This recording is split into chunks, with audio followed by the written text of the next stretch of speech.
evening, everybody. Hello, lovely thrivers. Hello, everyone. Hello, Lou. Hello, Mel.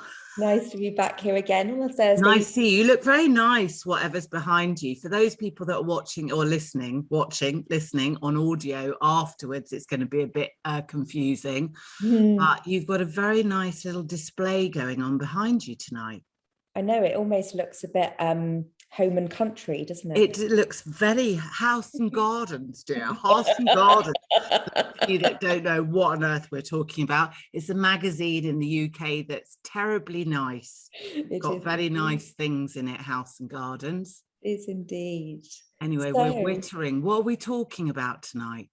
Well, that would be good to let people know that, wouldn't it? Wouldn't it be fantastic? Yeah. So we thought that this evening we should have a chat about all things to do with trauma healing, therapy, what's good, what isn't so good, what have we tried, what's been horrendous, what we've loved, and then, you know, coming at it from our professional standpoint as well, in terms of, I guess, kind of what we really know that does work. And I think this is something that we get in the group, but people post in one form or another, just kind of being interested to know what we think or what the community think is the right approach to trauma healing, because there's so much out there. And did you notice I cringed when you said the right approach? Because actually, I don't know whether there is a right approach or a wrong approach. I just think there are so many roads to Rome. And, you know, part of, as you know, that 56 methods to healing trauma ebook that I wrote was about, oh my God, there are so many different methods and modalities and paths and I don't know about you, Mel, but I feel that I don't want to denigrate or over-egg any one way, personally. No, absolutely. No, I completely agree with you, Lou. And I think that, you know, what this is about is more about the approach rather than the actual means. Yes. Right? Because there is no one size fits all in terms of trauma healing. We are all beautifully, wonderfully unique individuals, and therefore our healing journey is beautifully, wonderfully unique. Yeah. And painful and heartbreaking and and all other things and all that other stuff. And I think, you know, the way that we get to thriving is different for everybody, looks different, feels different, sounds different. You know, it just is.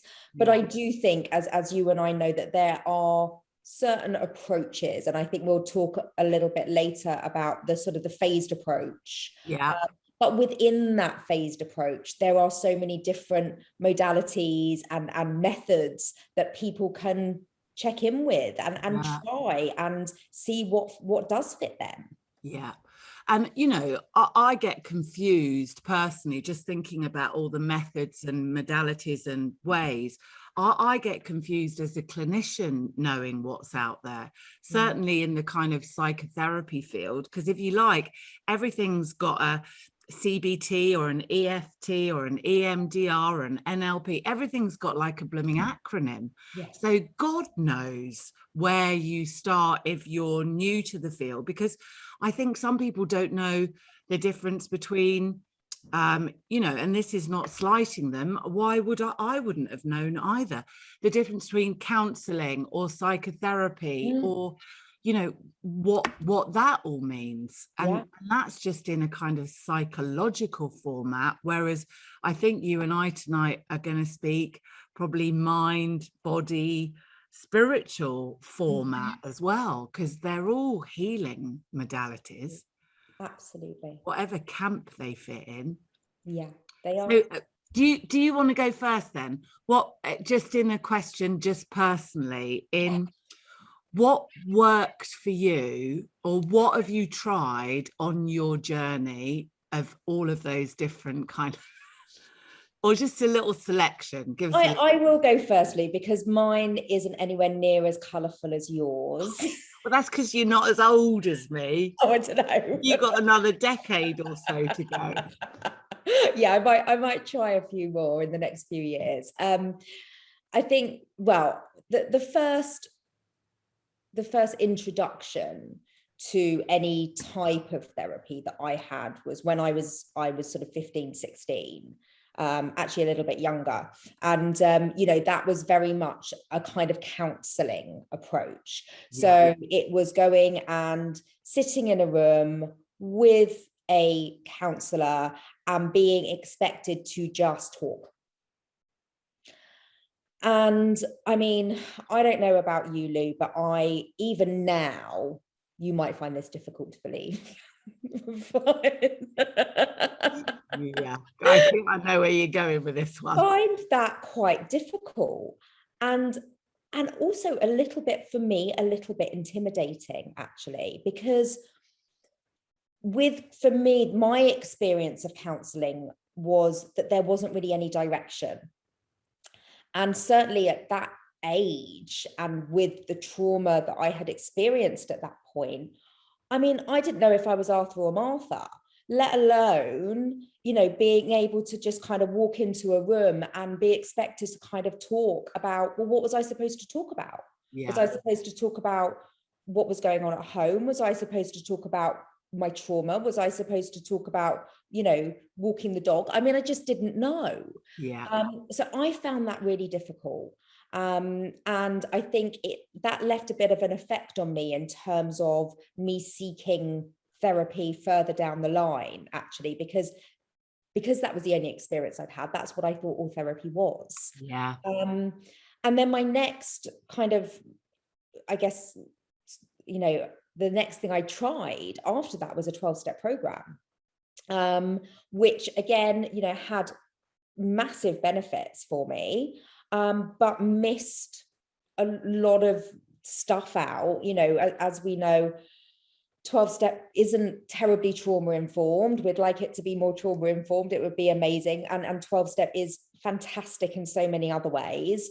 So again, there was this big piece of the puzzle missing. But aside from that, I've tried psychotherapy, talking therapy. What really worked for me, I did things, Lou, like train to become a yoga instructor. And I know that sounds a little bit out there, but genuinely for me, I felt like that was going to heal me. Yeah.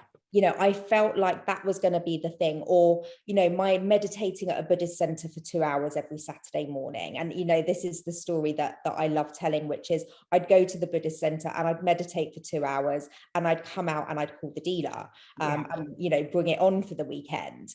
And then for me, I think what really worked was getting that stabilization in a 12-step program, being able to have some tools to be co-regulating through a 12-step community, to be given some tools to be able to put down the drink and the drugs to keep me in a safe place, and to then bring in some really good psychoeducation around my trauma. Yeah.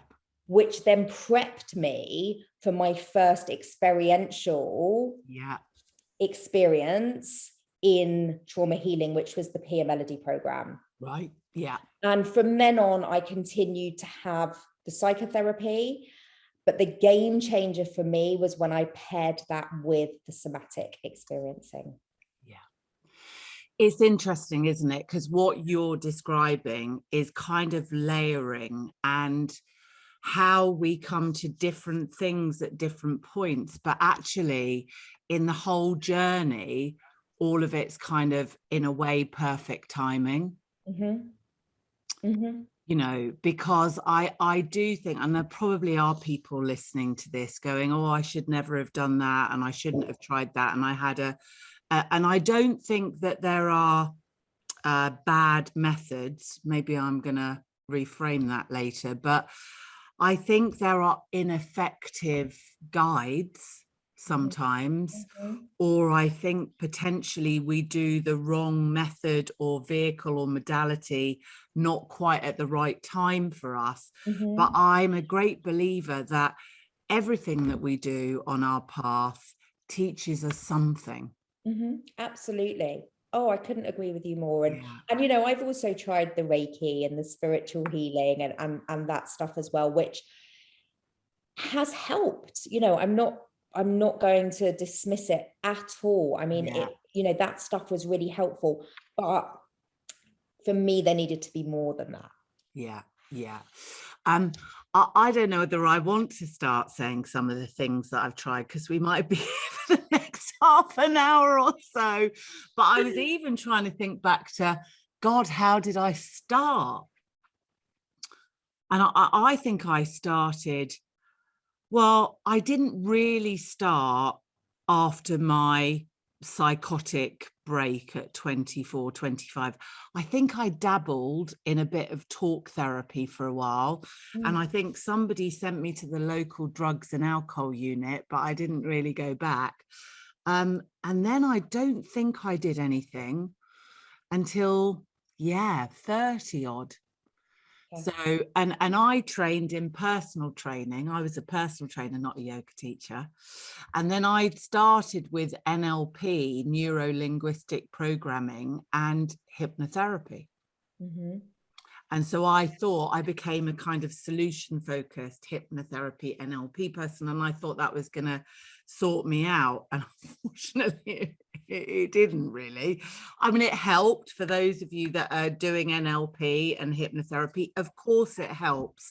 And for a lot of people, it's enough. But for those of us that have got complex PTSD or significant relational trauma, it's just not enough. And it's then kind of like a bit like sticking a band-aid on, isn't it? It's a little bit like a band-aid. I mean, there are some great methods in it, and there are some great tools that help. But I'm along with you until I got the addiction piece and that put down, and then the psychoeducational stuff around trauma. You know, you can do all the Reiki you like, but it's not really gonna make a difference until you do something. And for me, it was I guess it was the EMDR partly, and I'm a great advocate for that. I did the Peer Melody with my own therapist, but I think a lot of it was my own therapeutic journey with one person who I really, really got on with and loved, and who really helped me a lot and still helps me a lot now. I feel quite touched. So she was, I think that's so important. I think it's so dismissed that actually relationships heal. And, you know, we need to regulate and connect with somebody that we have a good relationship with on our trauma healing journey, and really, who sees us. I think that's a really important aspect. And, you know, in between that and the EMDR and everything else, I mean, as you know, I've done some really weird and wacky things. What's the weirdest and wackiest? Come on. Let us in. God, there are a few. I suppose one of the really funny ones was, and again, I don't want to slag off any other modality. I'm really not. There is space for us all, but this didn't particularly work for me. And I went on a regression weekend. It was a regression therapy weekend. And it was kind of like psychodrama, which I really like, and I really admire psychodrama, but it was like psychodrama meets previous past lives. And actually, now looking back, I had enough to work on in this lifetime. I didn't need to go back like however many, you know, into other lifetimes. Anyway, they had this thing called the slab, and it was literally a mattress in front of you. And I had to reenact two things. And we worked out at the time, again, you know me, I couldn't find my voice. So I had a problem speaking up, couldn't speak out, couldn't speak in public, couldn't speak. And one of the regressions was that in a past life, I was a witch and I was beheaded for speaking out my truth. So we reenacted on the slab with a plastic knife, me having my head chopped off. I would have loved to have been a fly on the wall. So that was interesting. And then the next day, I did a reenactment of, there was something about one of my births. And you know, I did have a traumatic birth, but I was rocked very gently by two people on the slab through the birth canal again. So that was quite challenging. I came out of there, I've got to admit, I was a bit discombobulated by all of that. And you know what? I'm not laughing at. No, I am. I am laughing at you, actually. Laugh with I'm me. not. Yeah. I'm not laughing at the idea of this, because I think, you know, there is a part of me that resonates, Yes, with doing that kind of work. Yeah. And a part of me that thinks, wouldn't that be amazing and really interesting to do? And I think certainly at this point in my trauma healing journey, where, you know, I have already done a lot of work, and maybe bringing some past lives in wouldn't be too much. I would still say and recommend to people that rather than maybe the past life stuff, to do the intergenerational and the transgenerational piece, which you can do in psychodrama, you can do in EMDR. There's loads of ways of bringing what's the introjects and what we're carrying on from our parents and our grandparents, or even from our culture. And I would say I'd rather do that work than before, and see if everything was cleared before I start going, I was a witch. Yeah. I mean, yeah, I'd quite like to be a witch, in a way. Maybe some of my clients watching will go, you already are one. But you know, I have had witchy poo moments in that, you know, shamanic healing and stuff can be quite profound. I've done cacao ceremonies, and as you know now, I've done psilocybin. So I have done fairly ancient ritualistic work, and some of it is quite powerful. But you have to have done enough trauma healing first to make sure you are in your body, you can process emotions, and you can process some of this, what I describe as what feels like darkness that's coming up from the body. Yeah, I would agree with that. And I think to be in a place where you have enough compassion for yourself to be able to welcome and accept those parts of yourself as well is so very, very important. It's vital. I really think that. So what would you say, Lou, it has been your most sort of profound moment in your healing journey? Oh God, there's a few. There's a few. I mean, my most profound really was my psychosis stroke spiritual awakening. You know, because it wasn't great at the time, being sectioned and all the rest of it. And I was pretty unwell for 6 months, Mel. I couldn't walk or talk. I'd kind of dribbled and shuffled about for a while. But unless that had happened to me, I would never then have had the insight or the second sight or the foresight to do what I'm doing now. Yeah. Nothing would ever have happened. And I would never have got through the healing and the pain and the journey and kept going at it unless I'd had that psychosis and the vision in the psychosis that I had. So for me, that was like, looking back is one of my most profound moments. I mean, I wouldn't wish it on anybody, but maybe it wasn't a psychosis in hindsight. Maybe it was more like a spiritual awakening, but my body was so dense and so trauma filled, the lid blew off. Yeah.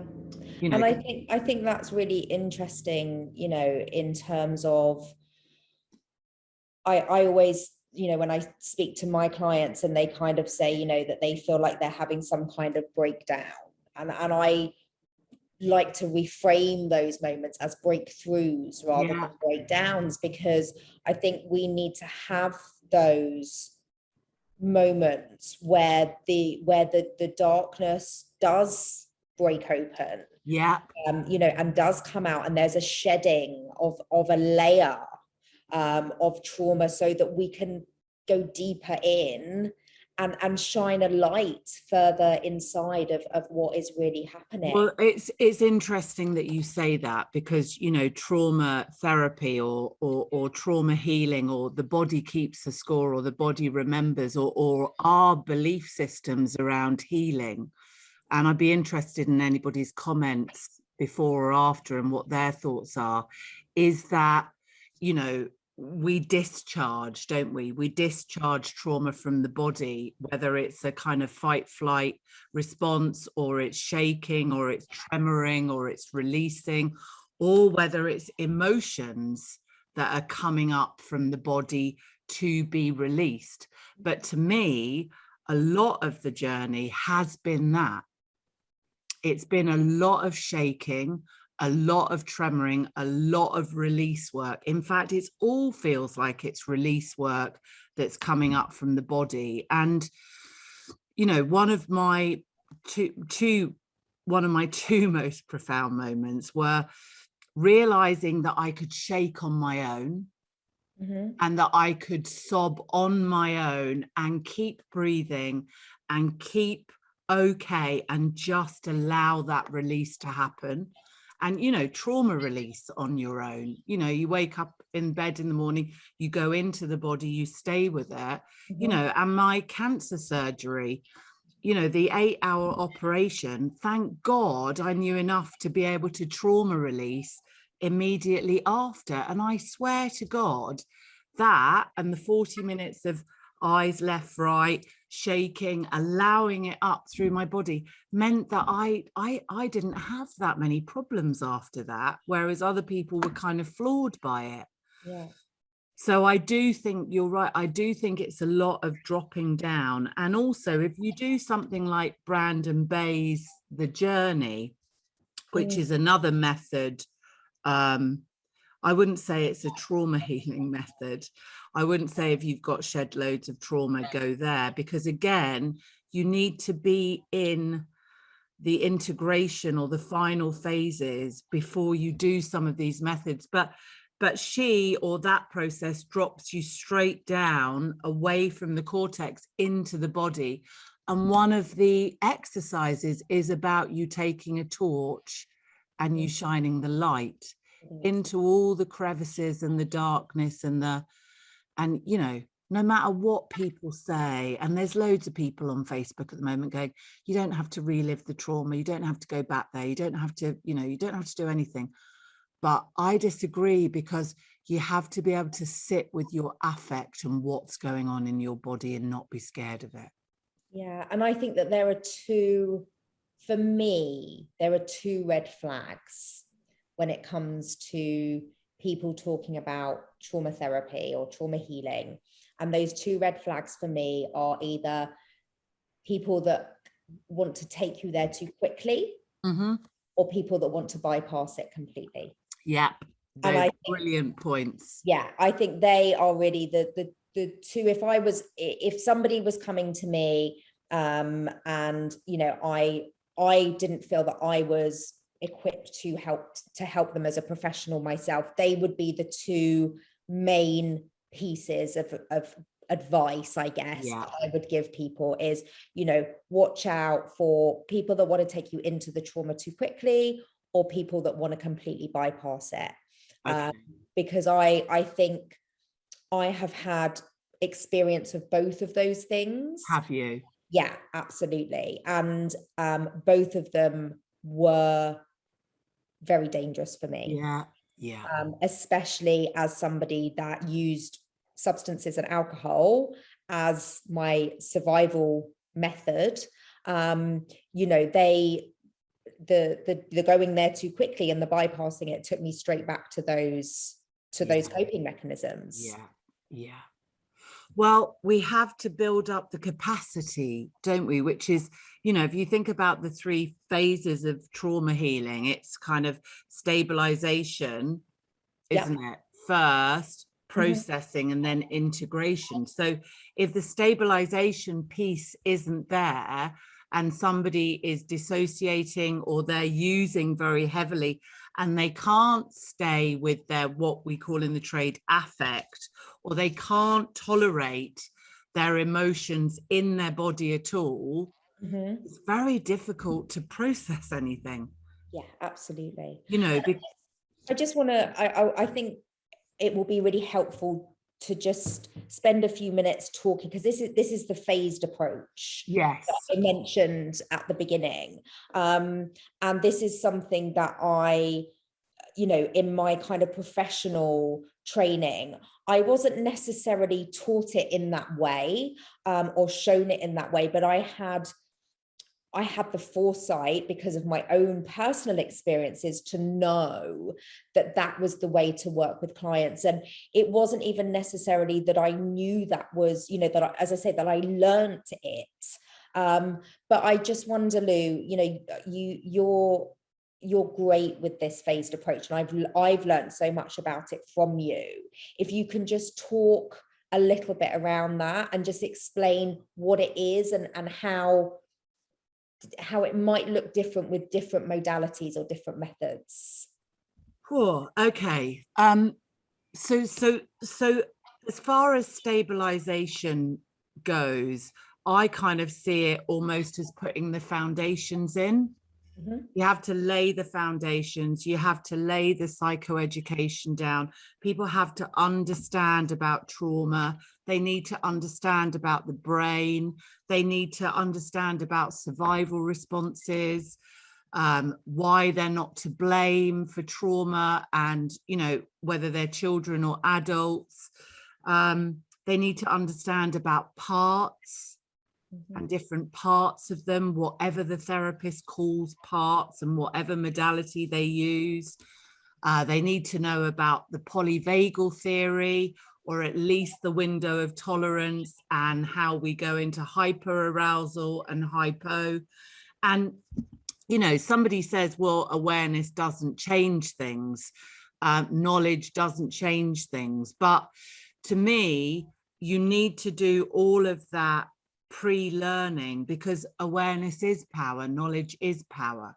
Yeah. And that's it takes the shame. For me, what it did was it started to reduce the shame. Yeah. And it starts to increase self-acceptance a little bit, and self-compassion a little bit, and self-care a little bit. And if we can start to build those things up and give ourselves not such a hard time because of our trauma, and realize that some of our symptoms and behaviors are because of our trauma. I'm not saying that we don't take responsibility, but I'm saying that we don't blame ourselves, because that self-blame is so toxic. And we can't get well if we keep having a go at ourselves all the time. We just can't. So that has to happen first. And then also what has to happen is that connection and that attunement and that trust piece. Find the right person. Yeah. And I want to just really, really reiterate that. I know you spoke about it earlier, Lou, but for me, you know, so much of that early healing happens in that relationship with your therapist or your coach, or, you know, or your sponsor, or whoever it is. That feeling of being able to be safe with another person, for me, was life-changing. We can't heal without relationships. We don't heal in isolation. I know I say this often. We heal in kind, loving, empathic, trustworthy relationships. You know, you and I heal in our relationship together. Very much. You know, because it's beautiful and it's caring. And I want everybody in our group to have, you know, those kinds of really honest, open, because as a therapist, you know, I've seen people say, I don't always get it right. You know, Definitely not. no, but I want somebody to be able to find the courage and the voice to say, oh, that didn't feel quite right for me, or can you adjust here, or can you do that? So it's all that modeling that can get done in a really healthy, functional relationship. And I have to just say, I love it when my clients tell me I'm wrong, because I feel like that's the breakthrough. With a lot of my clients, I'm like, yes. And they're kind of looking really nervous, like they don't want to tell me. And I'm doing a happy dance. Yeah, you know? yeah, yeah. What's going on with you? And I'm like, this is it. This is. Yeah. They feel safe enough to find their voice with you, to put in a boundary, say how they feel and what's going on for them. And guess what? You don't get pissed off, angry, judgmental, and you don't shame them, and you don't say, oh, I can't see you next week. No. So that's why I love the safety of all of that. And then when you start to feel like that with somebody, and it doesn't need to be a therapist, you know, I've had some amazing experiences with, you know, male therapists. That one was a Rolfer who was just beautiful and kind and loving. I had a cranial osteopath who was just an amazing man and just used to put his hands on my feet. You know, all of those were reparative, nurturing, loving relationships. And that's what we need. Yeah. And then I think we get to the embodiment piece or the processing piece, because we start to feel like we can regulate a little bit, or we can start to be in the body a bit more, or we can start to notice sensations or feelings, or name them even again, and very gently allow ourselves to feel and let it up. And then at that point, there are so many discharge methods. You know, there's just tens and tens of them. And, you know, ones that I use, you know, I do use EFT if it's appropriate. I do use EMDR a lot, because with EMDR, we're working with the early trauma, really. And we're going back as often as we can to the attachment period, which is when most of our beliefs go online. And so if we can start to change the beliefs and the episodes, and that does it really just through bilateral stimulation, whether it's tapping or tapping the side of the knees or your eyes scanning. And it's literally recalibrating neural networks. It's knitting together different pathways. And very often in EMDR, people will shake, or they'll cry, or they'll discharge as part of the process. Yeah, you know, but that's not the only method or way. No. I mean, I use my go-tos, both personally and that I use with my clients for the processing piece is, you know, I use a lot of breath work. Yeah. And I use a lot of somatic experiencing. So actually going, you know, finding places in the body that you can feel the sensations, naming the sensations, seeing if there's a color. And another thing that I know both of us do, Lou, is we use resources. So people want to bring in animals or wise beings, you know, what makes them, things that make them feel safe, or and actually, you know, for me, one of the things that I found most helpful when I did my somatic experiencing was that I had a lion called Sunny. Lovely. And when I didn't know what my nervous system was doing, Sunny would tell me. Right. because I could picture this lion, and the lion would perhaps be swishing its tail or have his ears up, or things like that would signal to me that the nervous system was dysregulated. I was feeling fear, there was some danger. Or he might be laying down quite calm, quite, or there were so many different elements to that as well. And this is what we're saying, there is just so many ways. And there might be some people listening that are going, what's she talking about, a bloody lion, right? But then there are other people that are going to be listening going, oh my God, that's amazing. I can really connect with that. Yeah. Right. Well, archetypes and symbols and figures and wise, nurturing, protector figures, they're all symbols of our healing, and they can all be used, can't they, for us to feel stronger and more grounded and more capable, really, of being in our adult, or our, what I would call our real selves. And then the final piece really is, once we are able to ride the waves, and I liken the journey often to a voyage, but sometimes we're back on the shore, aren't we, and we're scared of getting in the boat, and we don't want to go on the journey, or we want to go on the voyage when it's sunny and shiny, but we don't want to go on the voyage when it's cloudy and rainy and stormy. And actually, we have to be good sailors whatever the weather.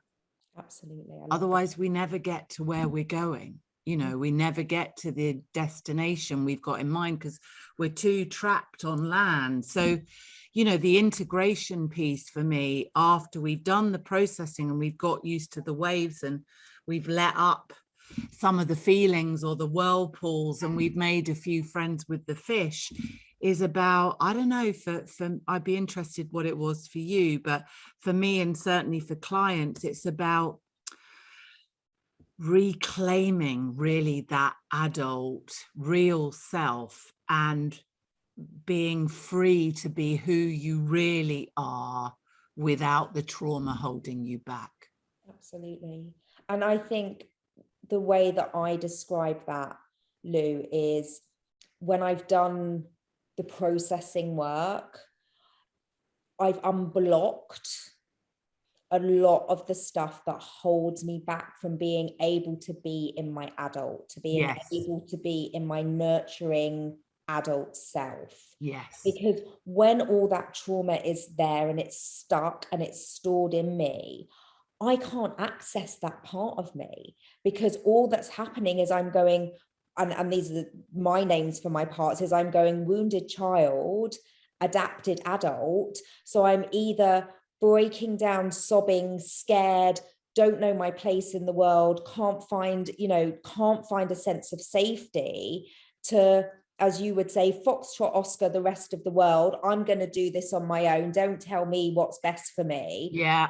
And pushing everybody away, and turning to my maladaptive coping mechanisms such as drink and drugs. And I'm flitting between those two, because I don't know, I can't access any other part of me, because there's too much going on. It's just too overwhelming. Yeah.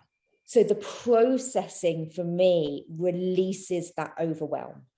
And, in an ideal world, because I do think it's important to process and I do think it's important to discharge, and we need to do it safely. But in an ideal world, everybody would be in a safe space, and we'd all have lots of therapists around us that could do the body work, and we'd start there.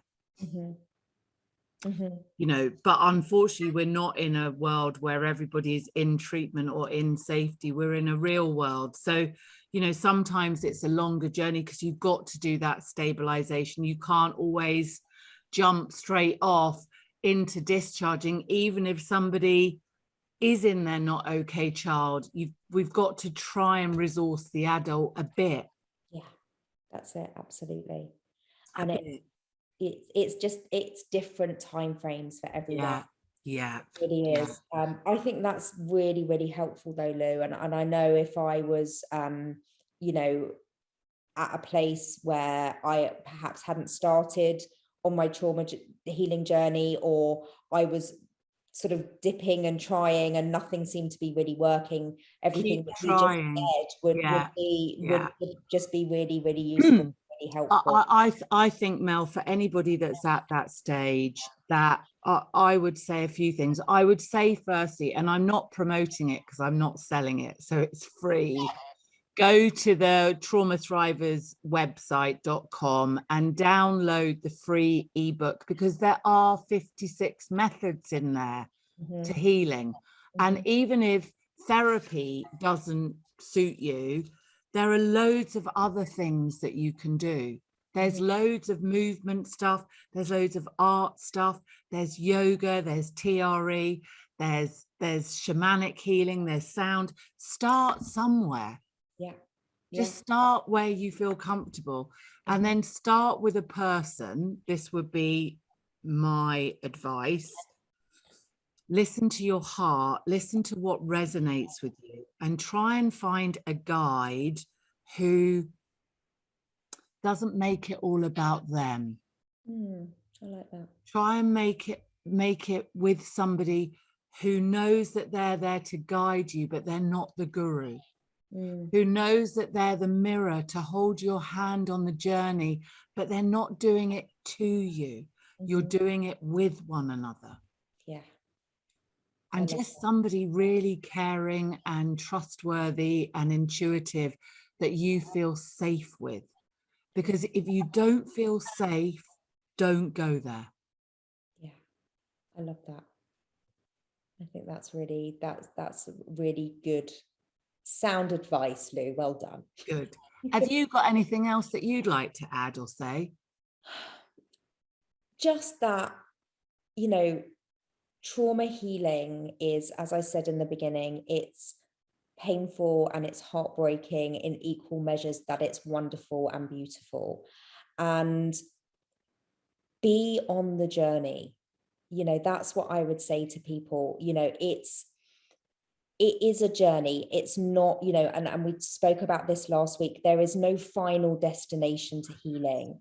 And, I still see myself very much on that journey. There are things that come up for me all the time still, I'm so blessed and so fortunate that I no longer have to pick up a drink or a drug. But I will find myself going into my codependency still sometimes, and I will find myself triggered and sort of other behaviors that come up, and I go, oh, there's something going on here. It is a journey, and along that journey there are going to be different paths that you can take, and none of them is wrong. And I think that is what you said earlier. Just keep going, keep going, because you will feel at each point a new sense of freedom, a new clearing, a new shedding, till you do get to the point where you feel like it's working. And you never know when that moment's going to be. I always say this to people that come in and out of the 12-step fellowship, and they're like, why do I keep coming back? I keep relapsing, I keep this. And I always say to them, because you never know when it's going to be your last drink. Yeah, exactly. And it's the same with trauma healing. It will happen. Yeah. You don't necessarily know when, but you will know when it does. And just keep going. Keep going, and keep loving yourself as much as you can through it. And if you don't love yourself yet, start by just liking a little bit some parts of you. Even if it's your little toe. Yeah, exactly. What a brilliant note to end on. Have we got any questions, or are we? You know what, sorry, you probably saw me looking over here a lot, because I don't know if I'm just having technical difficulties on my phone, but I can't seem to bring the comments up. It keeps kind of saying that we're pausing and stuff, but I think it's does it? Yeah, but I think it's my phone. I don't think it's Facebook. Yeah, it's just Ali, bless her, saying yes, EMDR is amazing. Oh, and I'd be interested in anybody's comment. That's interesting, isn't it? Whenever I open it, I always think Need to we're set the okay. numbers down. Yeah. Right. Yeah, I think we're good. It would be really, really lovely. I just want to say as well, thank you to everybody that answered the poll.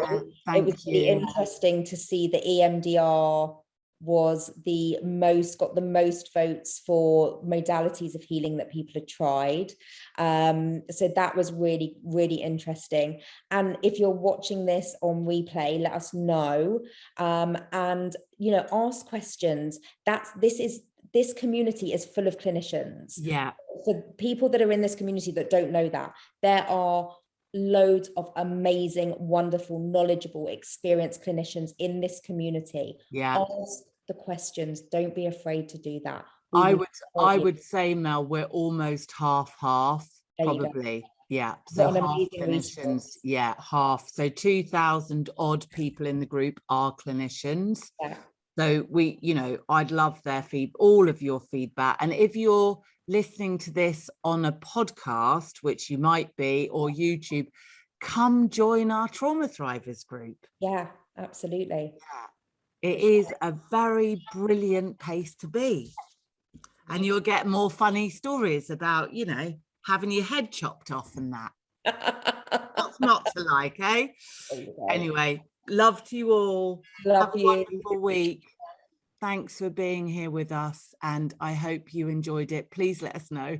And we'll see you next week. Take care. Bye. Bye.